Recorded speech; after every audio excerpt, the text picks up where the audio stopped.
حضرات سامعین، ہندوستان کی آزادی نے مسلمانوں کو عجیب و غریب کشمکش سے دوچار کیا۔ ان کے لیے یہ فیصلہ مشکل ہو گیا کہ وہ اپنے اکابر علماء کی جد و جہد سے وجود میں آنے والی اس آزادی پر جشن منائیں یا آزادی کے بعد اپنی معاشی بدحالی، بے روزگاری اور اعلیٰ تعلیم سے دوری پر ماتم کریں۔ بلا شبہ تقسیم ہند کے قضیے نے مسلمانوں کے زور کو توڑ دیا تھا۔ پھر وہی ہوا جو نہ ہونا چاہیے تھا۔ مسلم دشمن ذہنیت نے جنم لیا، مساجد کا تقدس پامال ہوا، مدارس و مکاتب پر حملے ہوئے، گنگا جمنی تہذیب کو لہو لہان کیا گیا، بد امنی پھیلی اور امن و سکون ناپید ہوا، مسلمانوں کو ایوان اقتدار سے دور نکال کھڑا کیا گیا، بے روزگاری کے مسائل نے مسلمانوں کو کسی اور فکر سے بے نیاز کر دیا۔ مسلم قیادت کے فقدان پر ہم نالاں کیوں ہیں جبکہ ہم آج تک ڈیوائیڈ اینڈ رول کے فلسفے ہی کو نہیں سمجھ پا رہے؟ آپسی خلفشار روز افزوں ہیں اور مسلمان سے دور ہوتا چلا جا رہا ہے۔ مسلکی اتحادات کے لیے مذاکرات کم اور رکعت تراویح کی تعیین کے لیے مناظرات زیادہ ہیں۔ کاش کہ آپسی جھمیلوں سے ہمیں فرصت ملتی تو شاید ہم عالم عرب کے انقلاب مصر و شام میں مسلمانوں کی خوریزی پر کچھ افسوس کر پاتے۔ عالمی سطح پر اگر بات کریں تو وہاں بھی یہی صورتحال اور زیادہ بدترین کچھ شکل میں نظر آتی ہے۔ پرنٹ میڈیا ہو یا الیکٹرانک میڈیا، غیر سرکاری رسائل ہو یا سرکاری اخبار و جرائد، ہر جگہ مسلم دشمن ذہنیت کار فرما ہے۔ ذرائع ابلاغ پر اس کینسر زدہ ذہنیت کے تسلط نے ماضی میں جو نقصان پہنچایا اور آج پہنچا رہی ہے اس کا اندازہ لگانا بھی مشکل ہے۔ مصر کے آئینی اور منتخب صدر ڈاکٹر محمد مرسی کو غیر آئینی طور پر معزول کر دینا اور اسلامی سیاست کے علمبردار تنظیم کو انتہا پسند اور اسلام پسند کہہ کر اسے ممنوع قرار دینا آخر کن وجوہات پر صحیح ہو سکتا ہے؟ مسلمانوں کے ساتھ عالمی سطح پر ہو رہی زیادتیوں اور ناانصافیوں پر یہ سکوت کیوں؟ اخلاقی قدروں پر یہ زوال کیسا؟ اس تشویشناک صورتحال میں اسلام کی صحیح ترجمانی ناگزیر ہے۔ ساری دنیا کو واضح طور پر یہ بتا دینے کی ضرورت ہے کہ اسلام نے جو اسلامی نظام زندگی پیش کیا ہے اس سے بہتر کوئی نظام نہیں۔ بیک جنبش قلم سینکڑوں مظلوم مسلمانوں کو سزائے موت سنا دینا، کیا یہ ذرا بھی تشویشناک امر نہیں؟ پریس کے لوگ یہاں موجود ہیں، میں ان کے توسط سے کہہ دینا چاہتا ہوں کہ جس طرح علماء دیوبند نے ہمیشہ ظلم و زیادتی کے خلاف صدائے احتجاج بلند کی ہے، اسی نہج پر باقی رہتے ہوئے دارالعلوم وقف دیوبند نے مصر میں فوجی منمانیوں اور مسلمانوں کے خلاف انتقامی کارروائیوں کی ماضی میں بھی مذمت کی ہے، آج بھی کرتا ہے اور اسے اپنی ذمہ داری تصور کرتا ہے۔ حجت الاسلام الامام محمد قاسم النانوتوی رحمہ اللہ صرف ایک شخصیت کا نام نہیں، وہ ایک تحریک ہے۔ اس تحریک سے صرف انتصاب کافی نہیں ہے بلکہ اس کے تقاضوں کو صحیح طور پر سمجھنا اور فروغ دینا ضروری اور ناگزیر ہے۔ حجت الاسلام اکیڈمی مسلمانوں کے موجودہ حالات، خاص طور پر تعلیمی پسماندگی اور عصری تقاضوں سے لاعلمی جیسے موضوعات پر فکر مند ہے۔ طلباء مدارس کا ریسرچ تحقیق سے غیر معمولی بود اکیڈمی کے لیے ایک اہم موضوع فکر ہے۔ تحقیقی ذوق کو بیدار کرنے کے لیے ممکنہ تدابیر پر ترجیحی طور پر عمل جاری ہے۔ حجت الاسلام اکیڈمی موجودہ مشکلات کا حل حجت الاسلام الامام محمد قاسم النانوتوی رحمہ اللہ بانی دارالعلوم دیوبند کی آفاقی فکر کے ذریعے پیش کرنے کے لیے صحیح کر رہی ہے۔ ظاہر ہے کہ حضرت نانوتوی کے افکار و نظریات کی بلندی کا اندازہ لگانا آسان نہیں۔ ان کی دور رس نگاہوں نے آنے والے حالات کو بھانپ لیا تھا۔ دارالعلوم دیوبند اور اس سے انتساب رکھنے والے بے شمار مدارس و مکاتب اور جامعات حضرت نانوتوی کی منظم تحریک کا ہی ایک حصہ ہے، مگر یہ وضاحت بھی میں ضروری سمجھتا ہوں کہ صرف مدارس کا قیام اور علماء اور حفاظ کی کثرت حضرت نانوتوی کی تحریک کا حصہ نہیں۔ فکر نانوتوی کو کسی ایک خاص دائرے میں قید کر دینا حضرت نانوتوی کی تحریک جو ایک عالمی اور ایک بین الاقوامی حیثیت کی حامل ایک عظیم تحریک ہے، چند مدارس اور مکاتب میں محدود نہیں کی جا سکتی۔ اگر ایسا کیا گیا تو اس ہماگیر تحریک کے ساتھ انصاف نہیں ہوگا۔ بانی دارالعلوم حجت الاسلام حضرت مولانا محمد قاسم نانوتوی قدس سرہ نے مدارس کے نظام اور مقاصد پر ایک انتہائی اہم تقریر کے درمیان فرمایا، ان مدارس میں علاوہ تعلیم مذہبی غرض اعظم قوت استعداد ہے۔ فقط علوم دینی پر اکتفا نہیں بلکہ فنون دانشمندی کی تکمیل بھی حسب قاعدہ سابقہ کی گئی ہے، جس کا عمدہ نتیجہ ماضی میں یہ نکلا کہ بڑے بڑے عالم بڑی بڑی استعداد و قوت کے اہل اسلام میں بکثرت پیدا ہوئے۔ سوال یہ کیا جا سکتا ہے کہ فنون دانشمندی میں آخر کون سے علوم ہیں جو آتے ہیں، آخر وہ کون سے علوم ہیں جو اس میں داخل ہوتے ہیں؟ چنانچہ حضرت نانوتوی آگے چل کر اپنی تقریر میں میں اسی کا جواب دیتے ہیں کہ معقولات سے صرف منطق و فلسفہ مقصود نہیں، بلکہ اس میں حیات، حساب، فلکیات، ریاضیات، الہیات یہ سب شامل ہیں۔ حضرت نانوتوی کی اصطلاحات سے جو علوم فنون دانشمندی میں آتے ہیں وہ یہ ہیں: حساب، ریاضیات، الہیات، حیات، فلکیات، یعنی کہ mathematics, arithmetics, metaphysics, astronomy, cosmology. Darul Uloom کی رودادوں کے مطالعے سے پتہ چلتا ہے کہ وہاں الجبرا، مساحت، اقلیدس بھی داخل انصاف کی گئی تھی، کیونکہ اس دور میں میڈیکل سائنس کے لیے طب یونانی ہی کا رواج تھا، جس کی باضابطہ تعلیم کا انتظام سن 1295 ہجری میں ہوا۔ 1396 ہجری کی رودات سے معلوم ہوتا ہے کہ بشرط فراہمی سرمایہ، سرجری اور فارمولوجی کی تعلیم کا بھی منصوبہ تھا۔ دارالعلوم میں ان علوم کی تعلیم کا معیار کس قدر بلند تھا، اس کا معیار کتنا اعلیٰ تھا، برطانوی نمائندے کے تاثرات سے ملاحظہ فرمائیے۔ جان پالمر نامی اس شخص نے دارالعلوم کے تفصیلی جائزے کے بعد اپنی رپورٹ میں لکھا: میں نے دیکھا کہ وہاں علم مثلث کے ایسے عجیب اور مشکل قواعد بیان کیے جا رہے ہیں جو میں نے کبھی ڈاکٹر اسپرنگر سے بھی نہیں سنے۔ رودات سے معلوم ہوتا ہے کہ جدید فلسفہ یعنی کہ سائنس کی تعلیم کے لیے دارالعلوم میں النقش کالحجر کو داخل نصاب کیا گیا تھا۔ اس کتاب کے مندرجات پر نظر ڈالیے: chemistry, physical geography, astronomy, principles of logic, elements of physics, geology اور باٹنی۔ بانی دارالعلوم نے جس دارالعلوم کا خواب دیکھا تھا وہ شاید ابھی مکمل طور پر شرمندہ تعبیر نہیں ہوا۔ اگر ہوتا تو ہندوستان میں مسلمان تعلیم و تعلم، سیاست و قیادت، معیشت و اقتصادیات میں نمایاں حیثیت کے ساتھ نمائندگی کر رہا ہوتا۔ افسوس کہ آج فضلائے مدارس نے ممبر و محراب ہی کو اپنی معراج تصور کر لیا ہے اور دیگر ذمہ داریوں سے اپنا دامن جھاڑ کر بیٹھ گئے۔ وقت کے تقاضوں کو سمجھنا ضروری ہے۔ جدید علوم و فنون میں نمائندگی ناگزیر ہے۔ اسلام کے پیغام کو چہار دانگ عالم میں عام کرنے کے لیے ایسے افراد تیار ہوں جو ہمگیر انداز میں بین الاقوامی سطح پر اشاعت اسلام اور تبلیغ دین کا فریضہ انجام دے سکیں۔ ماحول کا اختلاف، زبانوں کا فرق ہمارے لیے مانع نہ بنے۔ حضرت حکیم الاسلام حضرت مولانا قاری محمد طیب صاحب نور اللہ مرقدہ کی ترجمان اسلام کی حیثیت سے عالمی خدمات ہمارے لیے مشعل راہ ہو سکتی ہیں۔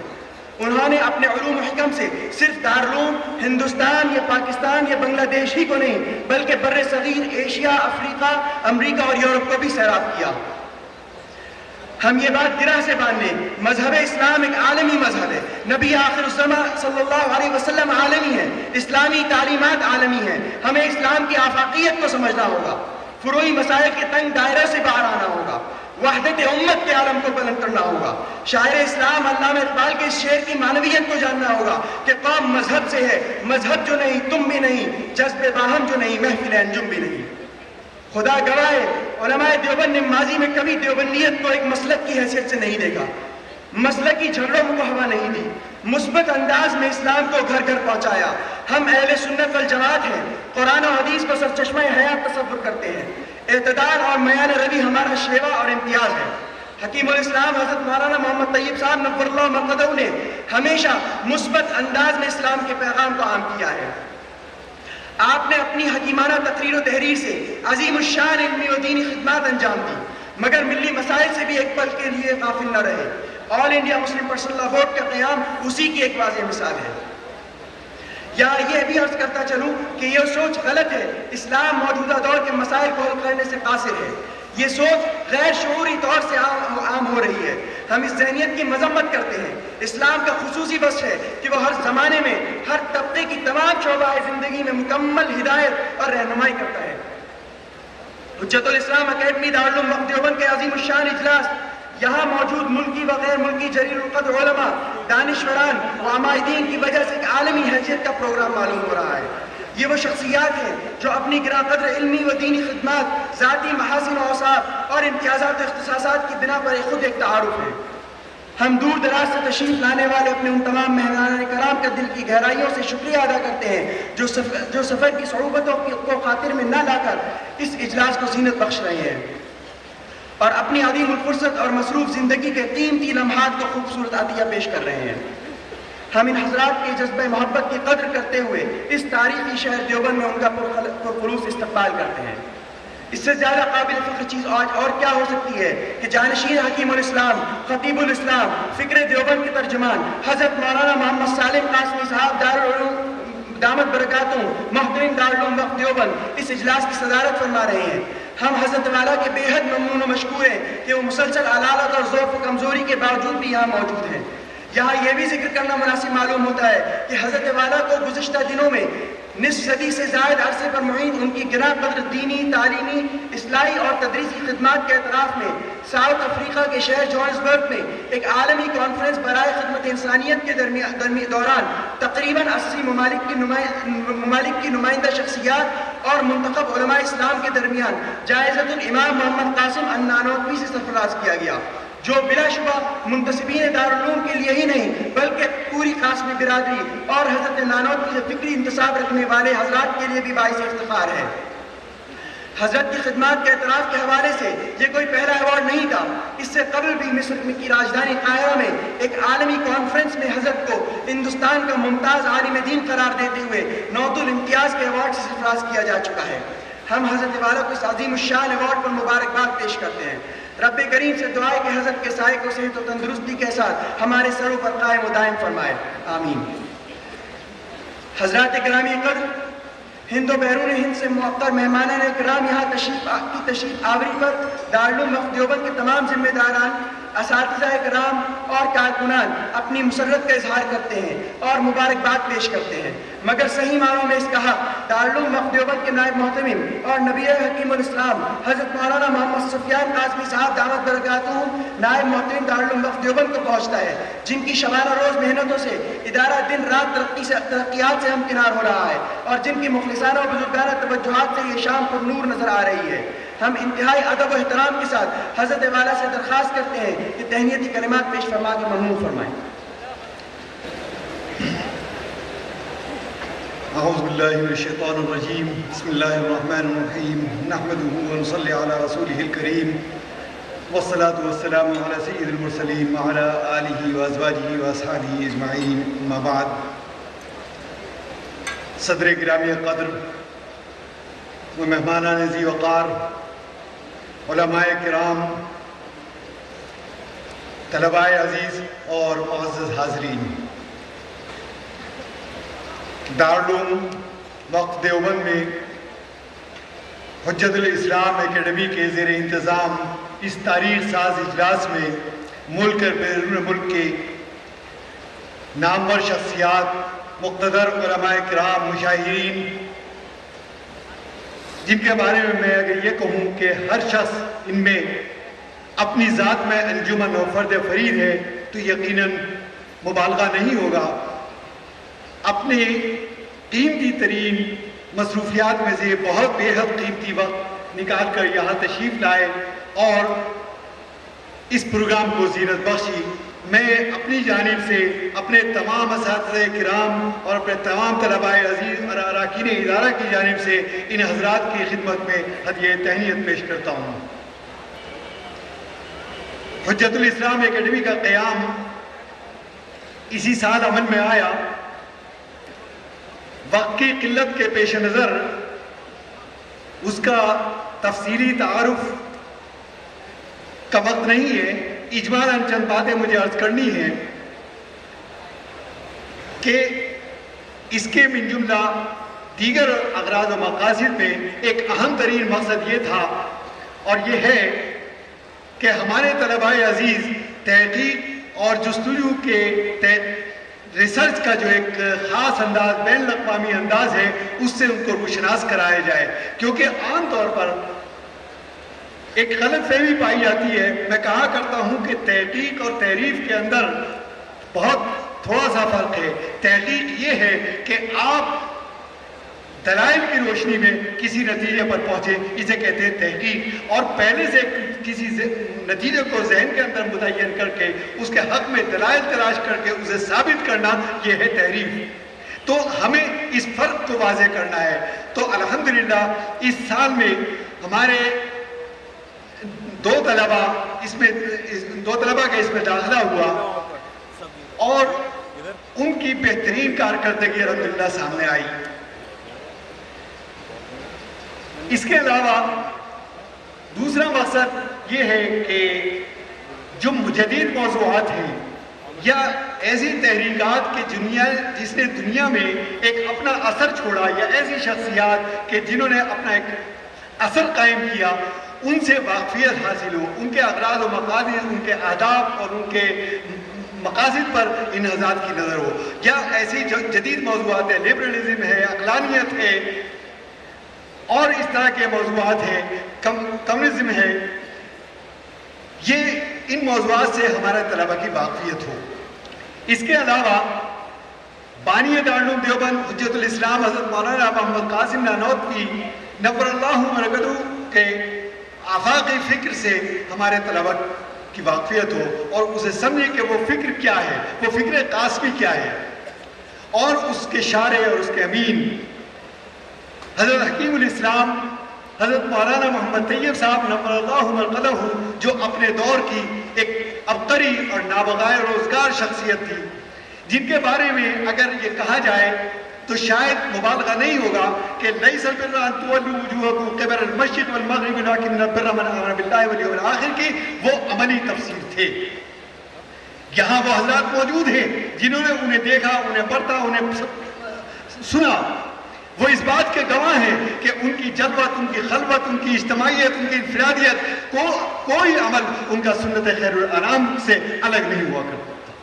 ان کی حیات کے مختلف گوشے ہیں، مختلف پہلو ہیں، بڑے چلے جاتے ہیں، ان کے نقوش باقی رہتے ہیں، وہ سنگ میل بنتے ہیں، وہ نشان منزل کا پتہ دیتے ہیں آنے والی نسلوں کے لیے.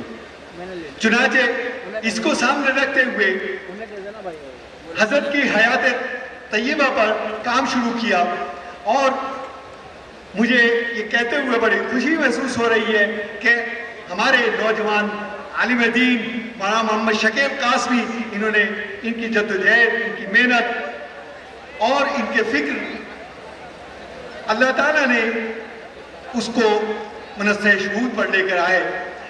مجھے یاد ہے کہ سن 1983 میں جب حضرت والا کی وفات ہوئی تو غالباً نومبر کا مہینہ تھا، جولائی میں وفات ہوئی.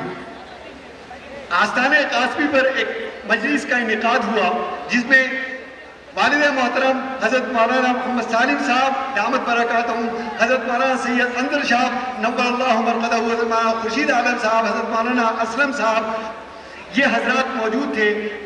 اور میں بھی وہاں موجود تھا، مولانا احمد قدر شاہ صاحب بھی وہاں موجود تھے. اور موضوع مجلس جو تھا وہ یہ تھا کہ حضرت کی سوانح ترتیب دی جائے، کیونکہ ہر طرف سے ہند سے، بیرون ہند سے اس کے مطالبات آ رہے تھے.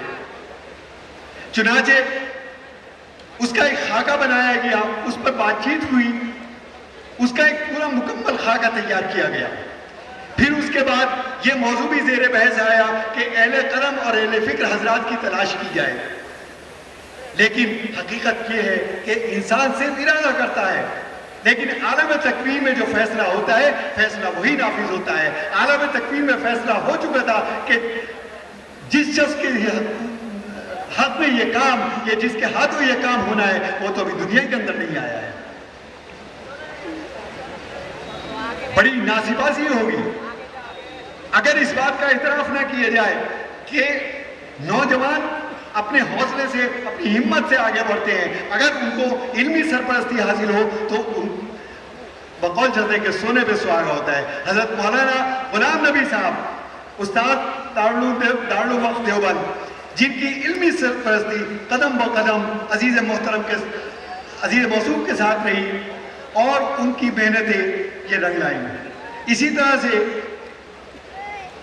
حضرت حکیم الاسلام کے والد گرامی فخر الاسلام حضرت مولانا محمد احمد صاحب نور اللہ مرقدہ، جن کے اہتمام کا دورانیہ 40 سال ہے، اور ان کے اس 40 سال کے دورانیے کے اندر عظیم الشان خدمات انجام دی گئی.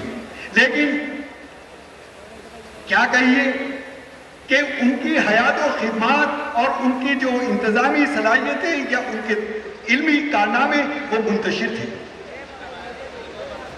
یہ کارنامہ بھی عزیز موصوف صلی اللہ علیہ وسلم نے انجام دیا کہ انہوں نے اپنے زمانے طالب علمی کے اندر ان کو یہ خیال پیدا ہوا، انہوں نے حیدرآباد کا سفر کیا اور دوسری جگہوں کا سفر کیا، اور الحمدللہ ایک بڑا مواد وہاں سے نکال کر لائے. اور عکس احمد کے عنوان سے نام سے انہوں نے حضرت کی سوانح مرتب کی. اور عزیز موصوف کے ساتھ مولانا نوشاد نوری صاحب استاد دارالعلوم دیوبند کا علمی تعاون قدم بقدم مرحلہ بمرحلہ ساتھ رہا. بہرحال ہم ان کے شکر گزار ہیں. اسی طرح سے انہوں نے ملیشیا انٹرنیشنل یونیورسٹی میں محترم جناب مولانا ابو اللیل صاحب جو یہاں اس وقت تشریف فرما ہے اور ملیشیا سے خاص طور پر اسی پروگرام میں شرکت کے لیے تشریف لائے ہیں، انہی کے زیر اشراف ماجسٹر کا رسالہ مکمل کیا اور وہ ایک مکمل تصنیف ہے جس کو ہم یہ کہہ سکتے ہیں کہ وہ عزیز موصوف کی پہلی تصنیف ہے. بہرحال یہ ایک مثال ہے اور یہ دوسرے طلباء کے لیے جو ہمارے طلباء ہیں ان کے لیے ایک مہمیز ہے کہ علمی میدانوں کے اندر کس طرح سے آگے بڑھا جاتا ہے.